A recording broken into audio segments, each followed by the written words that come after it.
Good morning and welcome to week 3. So this is the week that we're going to move beyond pre-writing and into the actual work of your longer essay.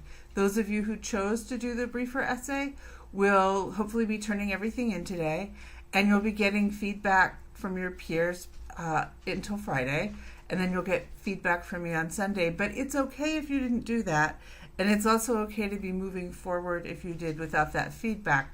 The brief essay is in some ways sort of here's a standalone, here's something you might pull out and do something with for people who wanted to go ahead and work through the holidays. But this week and next week, what I'm hoping is that we'll all be working towards our more complicated, full-length essay. And I'm excited to see what you do with that and to help those of you who are hopeful for it and whose work is ready for it, move it along the path to publication. Because I really believe that food writing is one of the best ways to connect with readers and one of the best ways to get a piece ready for the world, because you're inviting everybody in to join you in something. Whenever there is food, there is also hospitality implied, even in difficult, terrible essays. By terrible, I don't mean poorly written. I mean essays about dark things. Because I think it's important to notice the way that food can serve as an invitation in and as a comfort space to talk about difficult things. I'm going to ask that this week, instead of reading, we all watch a documentary. It's not necessarily going to be free, and if the $8 I think it costs to buy it, but I might be wrong because I bought it a while ago, isn't possible for you, certainly will understand. But if you have time, I'm asking that you watch a documentary that I've posted online called Uma and Bella that does this thing, right? I don't want to give too much away, but it seems to be a documentary by two older Jewish women living together in Germany and cooking. And they're cooking a lot of really European Jewish food, right? So if this is your background, you're going to recognize what they're cooking. If it's not your background, you're probably still going to recognize some of it, but others of it may be a little less familiar to you. And I'll be honest, I don't love this food, right? This is not like watching a couple of Chinese grandmothers, right, cook big, flavorful dishes. This is a lot of overcooked meat and things that for me are not fabulous. And yet there is this deep, homey feel. Even though the food itself is not that inviting to me, the act of their making it, the process of watching them do this is really lovely and wonderful. But this is not just a lovely and wonderful and feel-good documentary, which is why I want us to watch it. And to give everybody time to watch it, I'm going to not post the message board up until Friday for us to talk about this, because it's also, you could spoil this for somebody. Right? There is a pivotal moment, at least for me, there was a pivotal moment. And I don't want anybody to have the impact of that moment spoiled. And I don't think it's what you're going to think it's going to be, right? I think you will have a guess, maybe even you already do. And I will say there is some content in there about the Holocaust that can be very difficult to hear.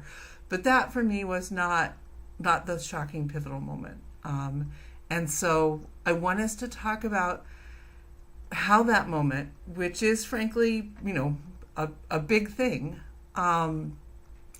is made more possible by the fact that it is wrapped in the comfort of food, by the fact that we spend so much time with these women in their kitchens, and how food and the hospitality of food, even on the page, makes it possible to do some difficult things that it isn't possible to do off the page. I also want to talk about what has happened with my own essay, because I'm imagining it might have happened a little bit to some of you. I thought I was pretty close to being ready to start the line edit process, to being pretty far along and maybe towards the penultimate draft maybe.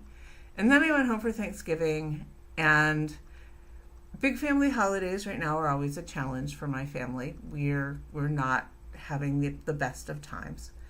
And kind of the essay I had been working on just got blown up by my time at home.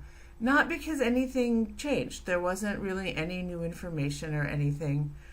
But I felt softer after this trip home. I felt the things that have made it a difficult time.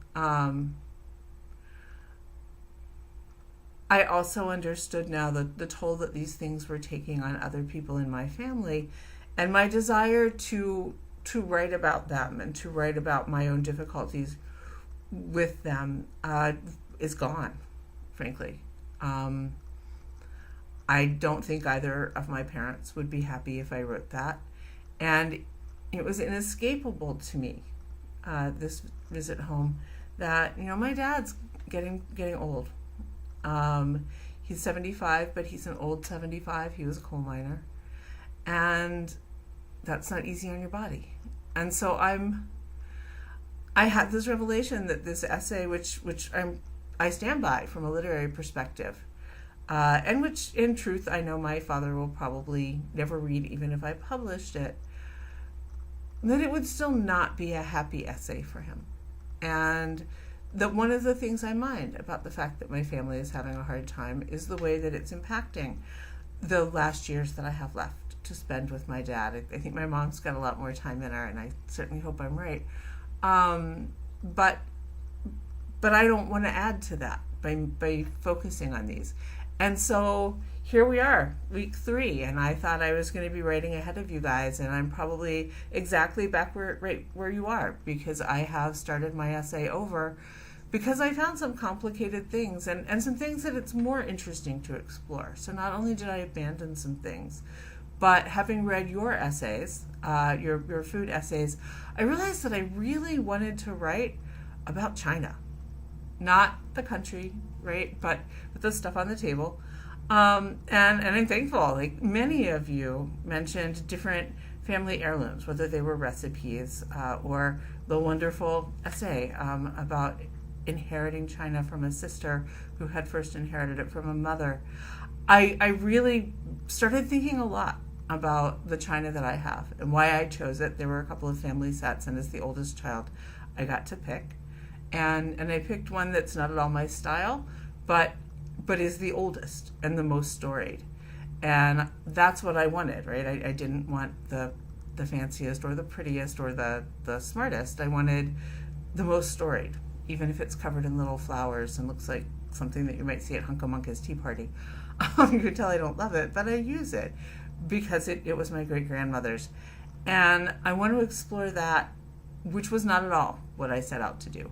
So I hope that you are also having these revelations and making these changes, because I think that's where the good writing comes from.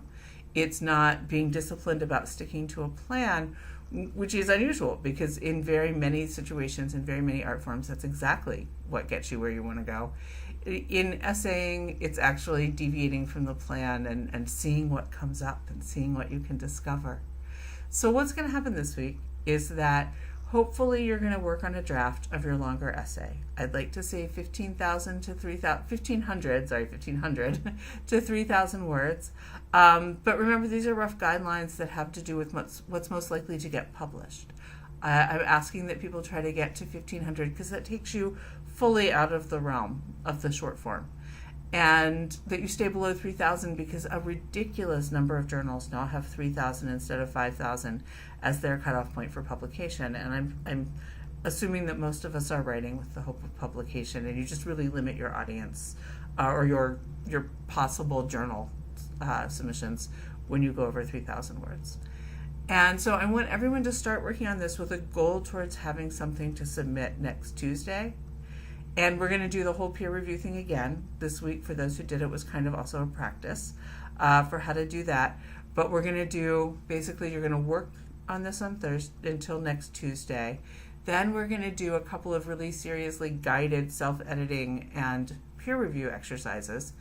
And after that, I'm going to give you my feedback. So week 4 is all guided revision and peer review.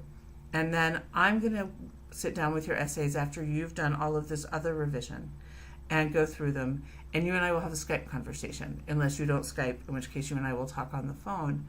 And I will give you line edits, and we will talk about the direction of the essay. We'll talk about potential venues to publish it. And these usually take about 15 minutes. So I'm certainly happy if you feel like you need longer to arrange a separate time. but pretty soon I'll put up the schedule and ask you to sign up for a 15-minute Skype session. All right, so thank you. I hope you enjoy this week, and I'm really looking forward to reading your essays. Thank you. Bye-bye.